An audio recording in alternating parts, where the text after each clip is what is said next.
அதாவது இங்க உள்ள அதிகார வர்க்கத்துக்கு ஒன்று தெரியணும், நாங்கள் ஒரு வித்தியாசமானது. எங்களோட முரண்டு படித்தால் நாங்கள் எங்களுடைய முரண்டுகள் இன்னும் கூடுதலாக தான் இருக்கு. இப்ப இவங்க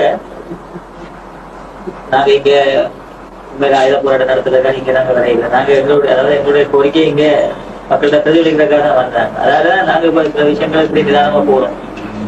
இந்த இந்திய அரசை நாம் எதிரிகளாக பார்க்கவில்லை என்பதை பிரகடனப்படுத்தும் முகமாய் அகிம்சை போர் வடிவை தெரிவு செய்து உண்ணாவிரதம் இருந்தார்.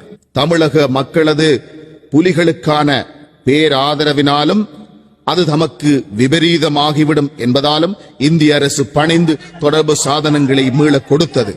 காந்திய வழியில் 8 போராட்டத்தினுடைய முழு ஆதரவு உண்டு. வேலையெல்லாம் உங்களை பாராட்டி பேசிட்டு இருக்கிறோம். இந்த செயல் எங்களுக்கு ரொம்ப வருத்தமா இருக்கு. அதுக்காக தமிழ்நாட்டில் நீங்க மன்னிச்சிடணும். ஏன்னா இங்க அடைக்கலமா வந்தவங்களுக்கு இந்த தப்பு செய்த எங்களால் தாங்கிக்க முடியல. ரொம்ப வருத்தமா இருக்கு.